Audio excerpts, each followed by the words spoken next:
hidup seorang ibu dengan anak perempuannya yang bernama Darmi. Ayah Darmi telah lama meninggal. Dahulu mereka hidup berkecukupan, namun setelah ayahnya meninggal, Ibu Darmi harus bekerja keras di ladang demi hidup mereka. Setiap hari bekerja di ladang membuat kulit Ibu Darmi menjadi kian gelap. Berat tubuhnya juga menyusut. Semua dilakukannya demi Darmi, putri satu-satunya. Namun Darmi tidak mau membantu ibunya. Kerjanya setiap hari hanya berdandan dan enggan keluar rumah karena takut kulitnya gelap seperti ibunya.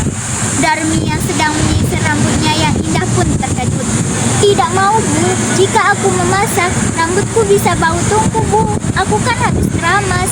Lalu jika aku mengantarkan makan ke ladang, nanti kulitku jadi hitam. Aku kan habis lumuran," jawab Darmi. Setelah pulang dari ladang, dia langsung pergi ke rumahnya. Betapa terkejutnya di sana, tidak ada makanan yang bisa untuk dimakan. Ternyata Darmi sama sekali tidak memasak. Darmi yang melihat ibunya pulang malah marah-marah. "Ibu ini kemana saja sih? Masa tidak ada makanan di rumah? Aku kan lapar, seharian tidak makan," ucap Darmi. Ibunya pun menjawabnya dengan sabar. "Darmi, tadi kan ibu sudah menyuruhnya untuk memasak." Darmi yang menjawab jawaban itu langsung pergi meninggalkan ibunya yang kelaparan dan juga lelah. Keesokan harinya, Ibu Darmi sudah bersiap dengan hasil panennya. Dia akan pergi ke pasar. "Darmi, ikutlah ibu ke pasar, Nak. Ibu membutuhkanmu untuk membawa hasil ladang kita," ucap sang ibu. "Tidak mau, Bu. Nanti kulitku kotor. Apalagi pasar kan becek. Adik, aku tidak bisa membayangkan kulitku yang bersih ikutan kotor," kata Darmi. Akhirnya, ke pasar sendiri dengan membawa hasil ladang itu. Sorenya, Ibu Darmi membawa uang hasil panen. Tidak terlalu banyak, tapi cukup untuk membeli kebutuhan beberapa hari. Darmi yang melihat ibunya sedang menghitung uang segera mendekati ibunya.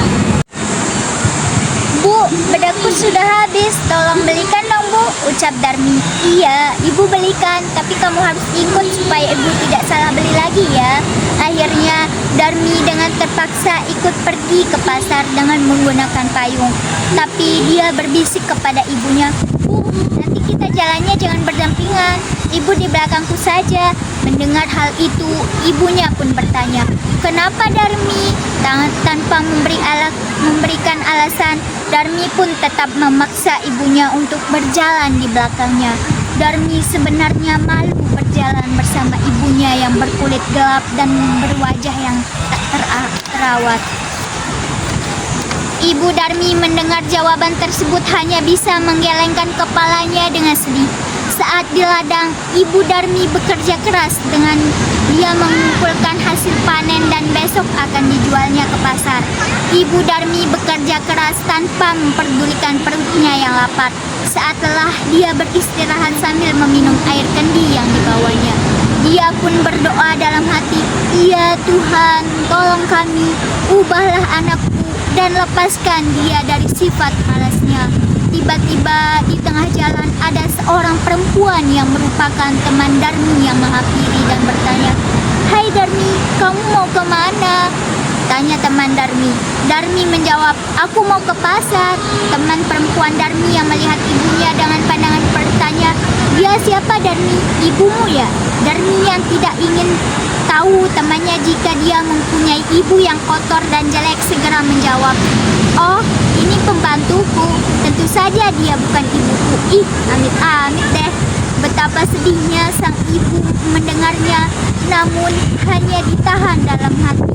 Mereka melanjutkan perjalanan dan bertemu dengan seorang laki-laki, yaitu temannya yang lain. "Darmi, kamu mau kemana?" tanya teman laki-laki tersebut. "Aku mau ke pasar," jawab Darmi. Lalu temannya pun kembali bertanya kepada Darmi, "Ngomong-ngomong, siapa di belakangmu?" "Ya, ibunya." Darmi langsung menjawab, "Bukan, dia bukan ibuku, tetapi pembantuku," ucap Darmi. Sungguh hati Ibu Darmi semakin sedih melihat anaknya yang begitu tega mengakui dirinya sebagai pembantu. Namun sekuat tenaga dia berusaha menahan Saat mereka memasuki pasar, lagi-lagi dia bertemu dengan temannya yang sebelumnya dan mengakui ibunya sebagai pembantu. Ibu Darmi tak kuasa menahan air matanya. Dia sudah tidak tahan lagi dengan apa yang dikatakan anaknya itu. Maka dia pun berdoa dalam hati, "Ya Tuhan, hamba sudah tidak kuat lagi dengan sikap anak hamba. Tolong hukumlah dia agar menjadi jera." Setelah selesai berdoa, tiba-tiba Darmi menjerit, "Ah, ibu, kenapa aku? Ada apa dengan kakiku? Kenapa tidak bisa digerakkan lagi?" ucap Darmi. Sedikit demi sedikit, Darmi pun menjadi batu. Ibunya menangis pilu. "Maafkan aku, nak. Ini semua karena perlakuanmu terhadap ibu," ucap sang ibu sambil menangis. "Ampun bu, ampun, ampun bu. Darmi tidak akan mengulanginya lagi," ucap Darmi. Darmi pun menangis dan merintih kesakitan sambil meminta ampunan kepada ibunya. "Sayang, semua tak bisa kembali." Darmi pun menjadi batu. Dia harus menanggung hukuman atas perbuatannya karena durhaka terhadap ibunya yang sudah merawat dan menjaganya hingga dia besar. Batu Darmi itu lalu dipindahkan oleh orang-orang dan disandarkan di tebing. Hingga sekarang, batu itu masih ada di Kalimantan Barat dan dinamakan Batu Menangis. Itulah cerita rakyat Kalimantan Barat tentang legenda Batu Menangis. Pesan moral yang kita bisa ambil dari dongeng Batu Menangis adalah jangan durhaka kepada orang tua, hormati kedua orang tuamu. Doa orang tua sangat penting dalam kehidupan, kesuksesan dan kebahagiaan seseorang sangat tergantung dari orang tua.